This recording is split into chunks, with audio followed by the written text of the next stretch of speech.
हमारे 600 गांव राजस्थान में पड़ते हैं, 550 गांव हरियाणा में पड़ते हैं, 100 के 150 के आसपास गांव यूपी में पड़ते हैं और 2-3 गांव आज भी हमारी दिल्ली में हैं। और हमारी जो बोली है वो ब्रिज मेवाती मानी जाती है, क्योंकि हमारी हिंदी से थोड़ा हट के ब्रिज और मेवाती का मिक्स है और ब्रिज मेवात ही हमको कहा जाता था। राज्य जो है भाषा और कल्चर पर बनाए जाते हैं, तो हमारी जो ब्रिज मेवाती भाषा है और हमारा एक कल्चर है, तो क्यों ना हमें भी एक राज्य से भारत सरकार दे। और गांधी जी की हत्या जाहिर है सबको पता है कि किसने की थी। उसके बाद भी ये चलन और इस तरह की यहाँ दिल्ली में आवाज़ें आई कि शायद मेवातियों ने किया हो। इतिहासकार बताते हैं कि मेवातियों पर उस वक्त भी ये इल्ज़ाम लगा, जबकि मेवात आज गांधी जी को जीता है। आज भी पूरा मुल्क नहीं जीता, हम गांधी जी को जीते हैं। राम राम नमस्कार, हरियाणा तक देख रहे हैं आप और सोनिया मेरा नाम है। आज हम जिक्र करेंगे मेवात को लेकर। मेवात का जब भी जिक्र आता है तो कई सारी तस्वीरें उभर कर आती हैं। फिलहाल मेवातियों की क्या तस्वीर है या मेवाती क्या चाहते हैं, मेवातियों के मसले क्या हैं, मेवातियों के मुद्दे क्या हैं, इनको लेकर हम यहाँ बातचीत करने वाले हैं। तो मेरे साथ हैं सलामुद्दीन नौटकी साहब।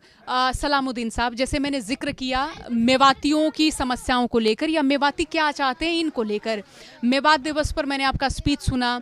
आप ये कह रहे थे कि कुछ बेल्ट जो कि मेवात का हिस्सा है वो राज्य बनाया जाए।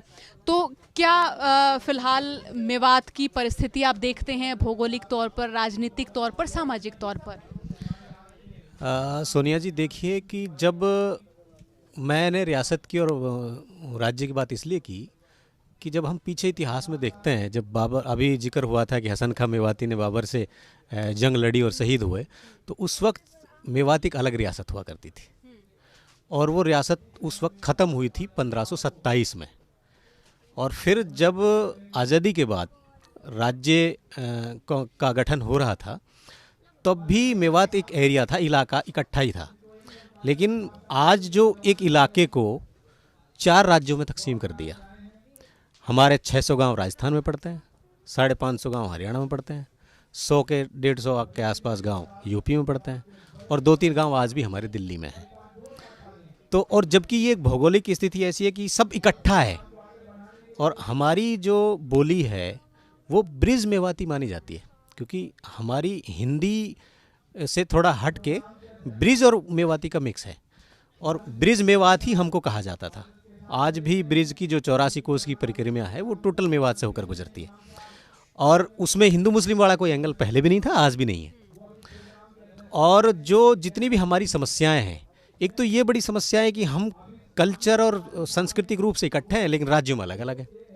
हमें बड़ी दिक्कत होती है, हमें बांट रखा है एक तरह से बहुत।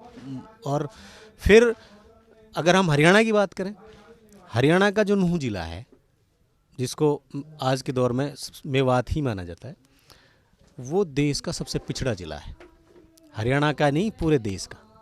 फिर हम राजस्थान की बात करें तो अलवर और भरतपुर राजस्थान में सबसे पिछड़े जिले हैं।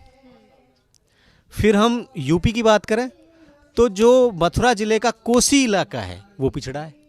और दुर्भाग्य देखिए, मेवात इलाका जिसके नज़दीक मानेसर पड़ता है, इंडस्ट्रियल एरिया है, फरीदाबाद इंडस्ट्रियल एरिया है, गुड़गांव साइबर सिटी है, अलवर में भिवाड़ी इंडस्ट्रियल एरिया है, अलवर खुद इंडस्ट्रियल एरिया है और कोसी भी इंडस्ट्रियल एरिया है। हमारा एरिया पिछड़ा है।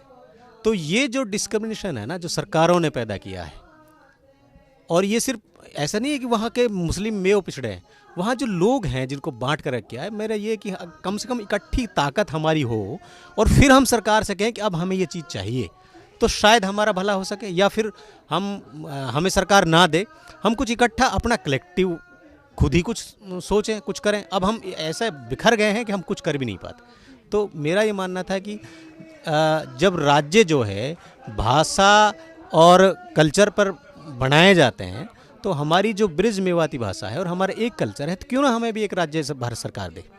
इसलिए मैंने आज ये विचार आप सब लोगों के सामने रखा। और सिर्फ नया विचार नहीं है, अब से पहले भी मेवात विकास सभा ने विचार कई बार हसन खां मेवाती की समाधि पर जाकर भी इस तरह के विचार रखे हैं कि जो कभी हमारी रियासत थी वो कम से कम हमें राज्य मिले। वो गौरवपूर्ण जो इतिहास हमारा रहा है, हम सिर्फ क्या है कि अभी सिर्फ अपने भाषणों में उसको याद करते हैं, उसको हम जिए। और उसको अगर जिएंगे तो इस देश की तरक्की में हम नए आयाम जो है खड़ा कर देंगे।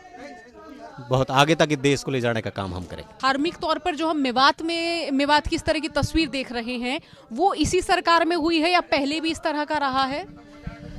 असल में ये नई बात नहीं है। जब गांधी जी की हत्या हुई थी, और गांधी जी की हत्या जाहिर है सबको पता है कि किसने की थी, उसके बाद भी ये चलन और इस तरह की यहाँ दिल्ली में आवाज़ें आई कि शायद मेवातियों ने किया हो। इतिहासकार बताते हैं कि मेवातियों पर उस वक्त भी ये इल्ज़ाम लगा, जबकि मेवात आज गांधी जी को जीता है। आज भी पूरा मुल्क नहीं जीता, हम गांधी जी को जीते हैं। और जहाँ तक नूह की बात मैं करूँ, ये बहुत अच्छी बात है और हम शुक्रगुजार हैं खापों के कि उन्होंने ऐसे वक्त में सच्चाई का साथ दिया जब कोई नहीं दे रहा था। लेकिन दूसरी बात मैं कहना चाहूँगा कि जो मेवात दंगा है, इसको दंगा कैसे कह सकते हैं हम और आप? दंगा होता है जब किसी उस एरिया की कम्युनिटी आपस में झगड़ा करें। हमारे वहाँ लोकल हिंदू मुस्लिम का गाली गलौच और थप्पड़ तक नहीं था। आपने तो वहाँ कवर किया, सब कुछ देखा है। आपस में बाजार में हिंदू मुस्लिम आज भी गाली गलौच तक नहीं है, तो वो दंगा हुआ कैसे? वो बाहर के गुंडे आए और गुंडों ने वहाँ अफरा तफरी मचाई और लड़के चले गए, मुसीबत हमें दे गए। तो वो दंगा नहीं है। सरकार और जो राजनीतिक पार्टियां अपना गुणा गणित लगाती हैं कि कहाँ से हमें कमजोरी और कहाँ से हमें मजबूती पैदा होगी।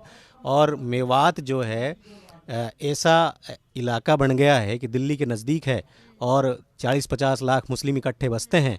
क्यों ना इसका मैसेज पूरे मुल्क में ऐसा दिया जाए कि इसके मैसेज से कि हम अपनी वोट बैंक कैसे बढ़ा सकते हैं, गिरते जनाधार को कैसे रोक सकते हैं, दूसरे मुद्दे जो देश के सामने खड़े हो गए हैं उनको कैसे दबाया जा सकता है। इसलिए चीज़ें आती हैं सामने, जबकि आप और हम सब देख रहे हैं आज भी हमारा आपस में कोई झगड़ा ही नहीं है। झगड़ा है, प्रशासन लोगों को ले जाता है, लड़ाता है, वो लोगों को ले आता है, फिर वहाँ के लोगों को जुल्म करता है। ये झगड़ा है। अच्छा, यहाँ का विकास नहीं हो पाया। मैंने वहाँ पर जाकर देखा कि नूह के जो तमाम स्कूल्स थे, लड़कियाँ बड़ी कम थी वहाँ, और जो स्कूल थे किसी की छत नहीं थी, किसी में पंखे नहीं थे, किसी में मैं कहूँ कि टीचर्स नहीं थे। तो ये क्या पहले की सरकारों में भी ऐसा रहा? आपका बचपन और आपकी जो पढ़ाई लिखाई वो किस तरह की रही वहाँ, या आपने आजू बाजू देखा हो? जब शिक्षा का क्या था? सोनिया जी, मेवात को लेकर ऐसा नहीं है कि सिर्फ भारतीय जनता पार्टी ही हमारे साथ भेदभाव करती है। सच ये है कि मेवात को लेकर सारी राजनीतिक पार्टियों ने हमारे साथ भेदभाव किया है और आज भी वो बदस्तूर जारी है। स्कूलों की बात, अब आप ये देखिए कि हमारे नज़दीक गुड़गांव ज़िला लगता है। गुड़गांव से हम 2005 में अलग हुए हैं। गुड़गांव देश का टॉप शहर है, साइबर सिटी है। हम उससे 2005 में अलग होते हैं। और जो देश का सबसे डेवलप शहर है, 15 साल बाद भी हम उसके साथ 55 साल रहे हैं ना, फिर हमें ही क्यों पछाड़ दिया गया? फिर अगर उसकी डेंसिटी देखोगे, भौगोलिक स्थिति आप देखोगे कि जैसे ही आप 20 किलोमीटर 30 किलोमीटर होडल की तरफ जाओगे आपको डेवलपमेंट दिखाई देगा। फिर आप इधर तिजारा से ऊपर जाओगे आपको डेवलपमेंट दिखाई देगा। आप सोना क्रॉस करोगे आपको डेवलपमेंट दिखाई देगा। आप अलवर क्रॉस करके जाओगे तो डेवलपमेंट दिखाएगा। तो सिर्फ एक हिस्से को बदनीयती से छोड़ देना, ये सरकारों की ऐसी अय्यारियाँ मक्कारियाँ हैं और वो सारी सरकारों की रही हैं और हमसे सिर्फ फ़ायदा उठाने की बातें रही हैं। तो वहाँ का कोई लोकल नेता भी नहीं रहा या रहे तो हम ये माने कि वो अपने परिवारवाद वंशवाद को ही आगे बढ़ाते रहे, ये भी तो मसला है ना।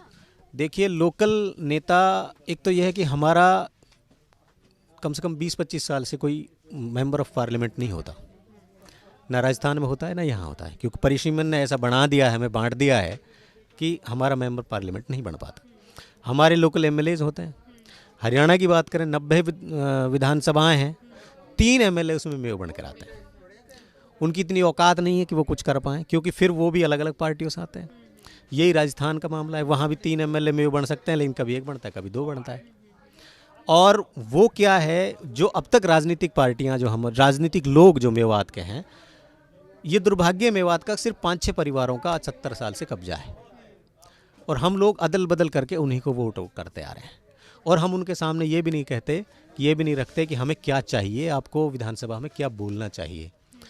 और हम मानसिक रूप से भी इस तरह के हो गए हैं कि आज का जो माहौल है, जो देश का माहौल ख़राब हो चुका है, इस माहौल से हम भी अछूते नहीं हैं। हमारे कोई नेता अगर कहीं खड़ा होकर इस तरह की बकवास करता है, मैं उसको बकवास ही कहूँगा, तो हम उसको अपना हीरो मान लेते हैं। क्योंकि अब जो यूथ को जो उधर जाना चाहिए था, हमारे यूथ को इतना भटकाने की कोशिश हुई है कि वो उधर जा नहीं पा रहा है। तो हमारे जो 4-5 परिवारों ने जो हमारे इलाके पे कब्जा किया है, उनको भी ऐसा लगता है कि अगर पढ़ लिख कर आ गए तो ये इलेक्शन लड़ जाएंगे, ये फिर सवाल जवाब करेंगे, ये फिर नई मेवात की बात करेंगे। तो वो भी नहीं चाहते कि इस तरह के काम हो। इसमें सिर्फ ये नहीं कि सरकारों का ही दोष है, हमारे नेताओं का भी बराबर का दोष है।